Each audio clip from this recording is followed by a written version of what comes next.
Hi everyone, welcome back to my kitchen. Today I want to share with you a recipe I've made many times, and it's from a very old cookbook. I've actually covered it with some yellow cover seal paper years ago when my children were small, and it's an Alison Halls cookbook called A Book of Seasonal Recipes Volume 3.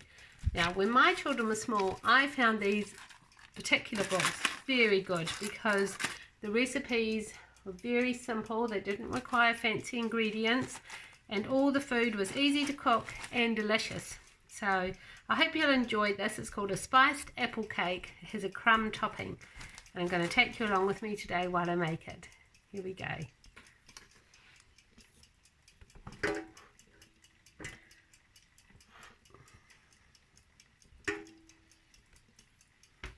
Now first up, I have a couple of apples here. They're actually apples off our tree.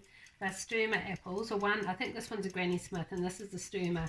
And I've kept them in cold storage over the winter, just so I can use them in various baking recipes as I need them. So the first thing I'm going to do in my trusty bowl is just grate these up and pop them in the bowl. And on the stove here, I'm just melting some butter. This is a super simple recipe. There's no creaming the butter or anything. It's just, I used to make this recipe a lot. Years ago we lived in Auckland and I had to do a lot of travelling to and fro picking up my children from school. And because I spent so long in the car, so much time, it actually equated to about 2.5 hours a day that I was in the car and driving.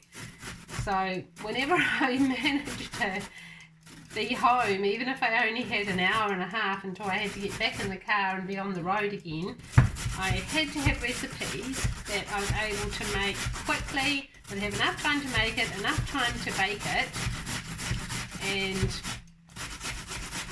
have it all done before I needed to go. And this was one of those recipes, the spiced apple cake. So thank you, Alison Halls. I doubt you'd ever stop by this tiny corner of the internet and see this little video on YouTube, or even stop by my blog, The Little Homestead. But if you ever do, I hope it'll make you smile to know that somebody is still enjoying those books.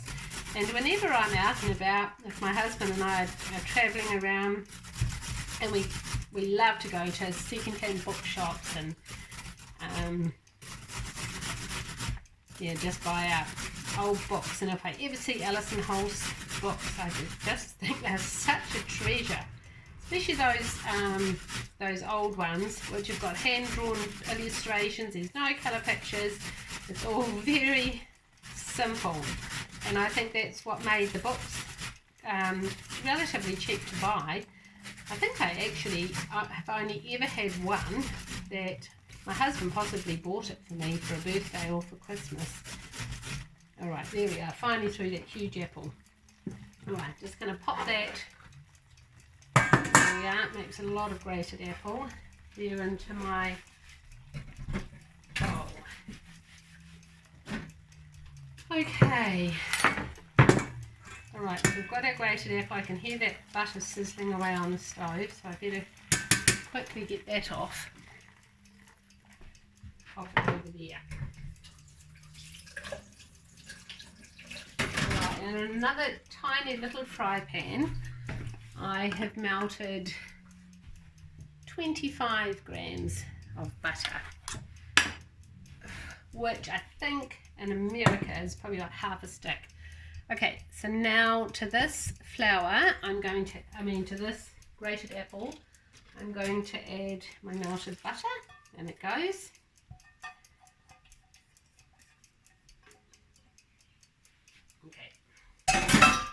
Alright, mix it all around, stops that apple from browning. Then we want to add 1 egg. I've got some lovely eggs here, free-range eggs. My granddaughter Lily loves chickens, and they have chickens on their property. We don't have any chickens since we are closer to town. Well, we actually live in a very small town with only a population of 1,800 people, So I still consider myself to be in the country. So we've got our egg in there. We're going to add 1 cup of sugar. You don't have to add a whole cup of sugar if you're trying to use less sugar.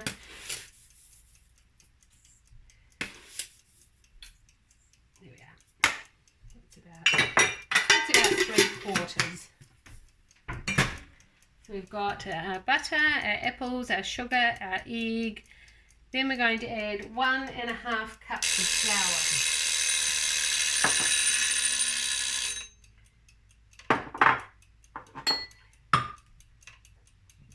Actually, I think that's 3/4. So that must be my scones. Better get those out. Oh, they look magnificent.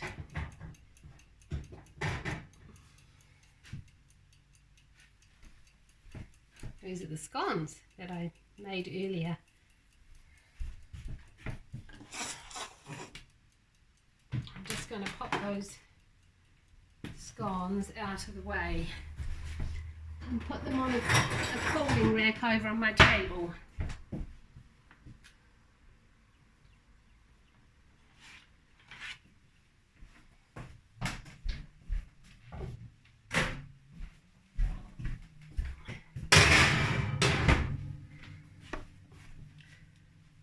So our flour. So we've got our flour, just plain flour, and I'm adding 1.5 cups. So I'll just use 3 of these half cup measures. There we are. And then we've got, not baking powder, baking soda. 1 teaspoon. And I just pop it into my hand, give it a wee crush, make sure there's no lumps, and it goes, not the whole jar, Linda. And then there's a teaspoon of allspice,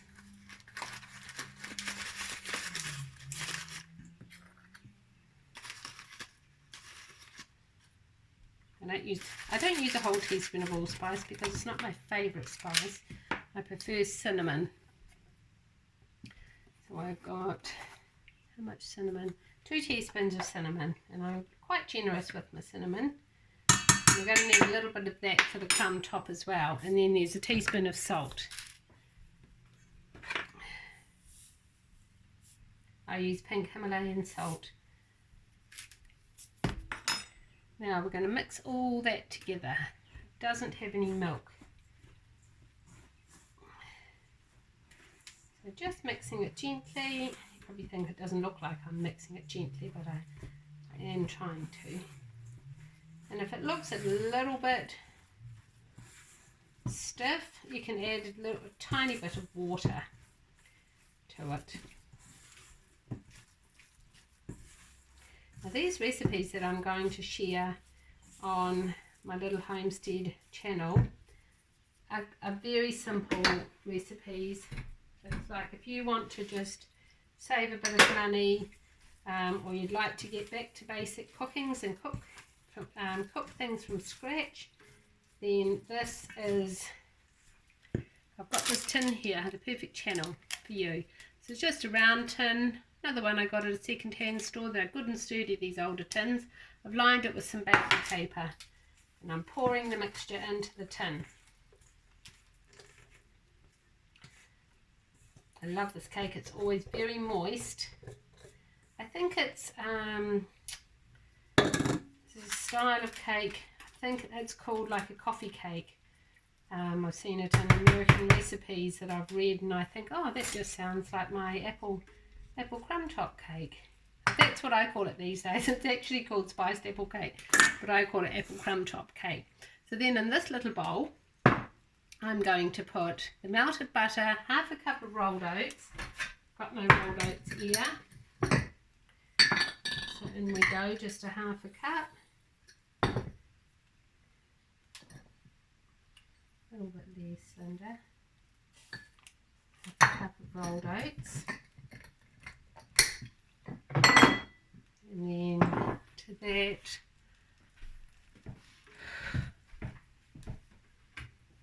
we'll pour in that melted butter.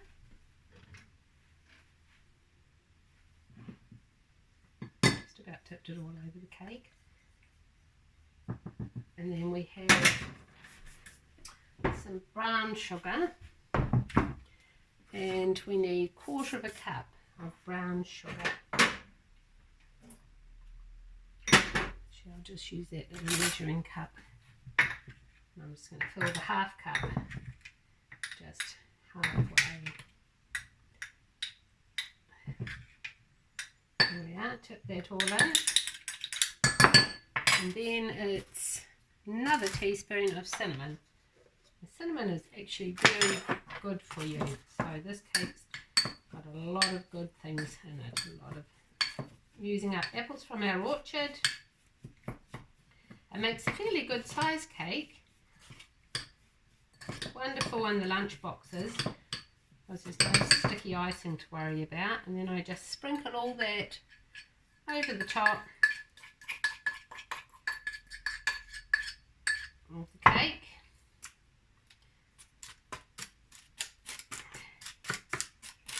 Try and press it in a little bit. And I'll bring you in. I won't. I'll bring it up and show you how delicious it looks on top.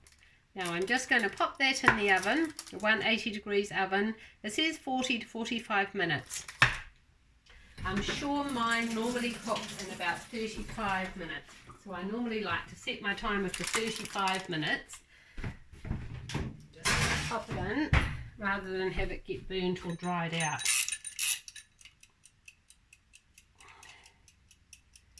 There we are. So I hope you enjoyed that little tutorial on how to make Alison Holt's spiced apple cake. It truly is delicious and easy to make and great for school lunches. Thanks for watching. Please, if you like this video, please like and subscribe to my channel. Thanks. Bye.